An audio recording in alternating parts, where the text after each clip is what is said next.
Maharashtra news, दलित पीडित व शोषित जनतेचा खणखणीत आवाज।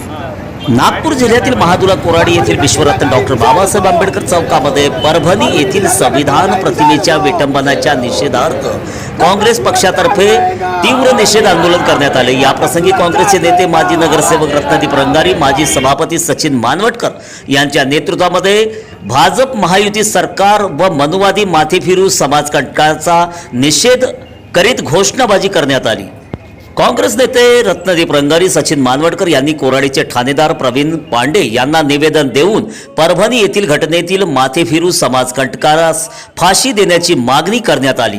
या प्रसंगी काँग्रेसचे संजय रामटेके, विकास लझडे, विलास बचाटे, राजेश कांबळे, संजय खंडारे, सिद्धार्थ सोनवणे, संतोष बोरकर, ललित पाटील, प्रवीण उगले, मनीष वासनिक, राहुल नेतनवरे, गोल्डी वाघमारे, रितेश नागपुरे, तुषार छत्री, अजय वैद्य, रोशम वर्मा, सुनील हनवंते, राजू कांबळे, सागर वॉल्टर, कुलदीप, प्रकाश लांडगे आदी प्रामुख्याने शेकडो कार्यकर्ते उपस्थित होते। परभणीच्या घटनेचा निषेध असो, संविधान जिंदाबाद जिंदाबाद जिंदाबाद, संविधान जिंदाबाद जिंदाबाद जिंदाबाद, संविधान जिंदाबाद जिंदाबाद जिंदाबाद। त्या नाराज आम्हाला फाशी झालीच पाहिजे, झालीच पाहिजे, झालीच पाहिजे। त्या नाराज आम्हाला फाशी झालीच पाहिजे, झालीच पाहिजे, झालीच पाहिजे। परभणी घटनेचा जाहीर निषेध असो, निषेध असो, निषेध असो। परभणी घटनेतील जाहीर निषेध असो, निषेध असो, निषेध असो। मुर्दाबाद मुर्दाबाद। महाराष्ट्र राज्यातील परभणी शहरामध्ये जिल्हाधिकारी कार्यालयाच्या समोर असलेल्या भारतरत्न परमपूज्य डॉक्टर बाबासाहेब आंबेडकर यांच्या पुतळ्याच्या समोर प्रतिकात्मक जे संविधानाची प्रतीचा स्टोन ठेवला होता, त्या स्टोनची अज्ञात माथेफिरू जो आहे, जो मनुवादी आहे, त्याने तोडफोड केलेली आहे आणि त्याच्या निषेधार्थ संपूर्ण महाराष्ट्रामध्ये या घटनेचा तीव्र निषेध व्यक्त केले जात आहे। आज नागपूर जिल्ह्यातील महादुला कोराडी येथील विश्वरत्न डॉक्टर बाबासाहेब आंबेडकर चौकामध्ये शताब्दी बहुउद्देशीय संस्था आणि काँग्रेस पक्षाच्या वतीने या ठिकाणी या घटनेचा निषेध व्यक्त केला जात आहे। या ठिकाणी आपण बोलणार आहोत महादुला नगरपंचायतीतील माजी नगरसेवक रत्नदीप रंगारी यांच्यासोबत। रत्नदीपजी, सर्वात आधी तर तुमचं या मंचावर हार्दिक स्वागत आहे। ज्या प्रकारच्या महाराष्ट्रामध्ये भाजप महायुती सरकार सत्तेमध्ये जेव्हा जेव्हा येते त्या वेळेस अशा प्रकारच्या घटना ज्या घडतात त्याकडे तुम्ही कसं बघता? जेव्हा जेव्हा महाराष्ट्रामध्ये भाजप शिवसेनेचं जेव्हा सरकार येते तर अशा पद्धतीनं संविधानाला छेडछाड केली जाते। या छेडछाड केलेल्या घटनेचा आम्ही जाहीर निषेध करतो। परभणीमध्ये काल घटना घडली, त्या परभणीमध्ये एक मनुवादी जो माथेफिरू आहे त्यांनी संविधानाची जी प्रत आहे ती प्रतला पुरं तोडफोड करून टाकली। अशा प्रकारे अगर या महाराष्ट्रामध्ये होत असेल तर सामान्य जनता जे संविधान विश्वरत्न परमपूज्य डॉक्टर बाबासाहेब आंबेडकरांनी बनविलं आणि अशा पद्धतीने संविधानाची अगर तोडफोड करत असेल तर त्या नराधमाला फाशी झालीच पाहिजे। कारण की अशा प्रकारे घटना ह्या भाजप व शिवसेनेच्या सरकारमध्ये घडत असतात। या अशा प्रकारे घटनेच्या बरोबरच आहे की या ठिकाणी जर असं घटना घडत असेल तर या ठिकाणी जी असलेली आहे लोकशाही, ही लोकशाही ही शांततेच्या मार्गाने असते आणि या शांततेच्या मार्गामध्ये यामध्ये मुख्यमंत्री, उपमुख्यमंत्री यांनी या घटनेकडे जातीपूर्वक लक्ष द्यायला पाहिजे आणि मुंबईमध्ये अधिवेशन चालू असल्यामुळे या घटनेकडे जाणीवपूर्वक त्यांनी लक्ष द्यायला पाहिजे होतं। त्या नराधमाने जर असं संविधानामध्ये मोडतोड होत असेल तर त्या माथेफिरूला फाशीची शिक्षा झालीच पाहिजे।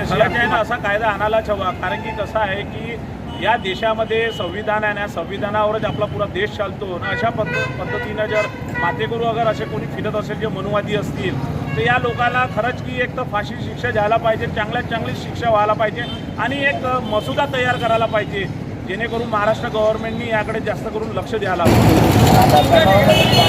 म्हणजे भारतीय जनता पार्टी, शिवसेना हे जे पक्ष आहे हे मुळातच संविधान विरोधी आहे आणि जो पक्ष या राज्यामध्ये देशामध्ये संविधान विरोधी आहे तर संविधान धोक्यात राहणारच आहे। मला हे सांगा की या राज्याचा गृहमंत्री जो देवेंद्र फडणवीस आहे हा काय अनुशिलतो का? नेहमी या महाराष्ट्रामध्ये बलात्कार होतात। डॉक्टर बाबासाहेब आंबेडकरांच्या विरोधात भारतीय जनता पार्टीचा तो कोण हेगडे म्हणून कर्नाटकचा खासदार म्हणतो की जर आमचे खासदार आले भारतीय जनता पार्टीचे केंद्रामध्ये तर आम्ही संविधान बदलून टाकू। अशा माणसावर तो देशद्रोहाचा गुन्हा दाखल केला पाहिजे का नाही? भारतीय संविधानाच्या विरोधात जो बी बोलत कायद्यामध्ये तरतूद अशी आहे की तो देशद्रोहाचा गुन्हा होतो आणि देशद्रोहाचा गुन्हा त्या खासदारावर केला पाहिजे होता. त्या खासदारावर एक तर देशद्रोहाचा गुन्हा तर सोडा, त्याला पक्षातूनही काढलं नाही.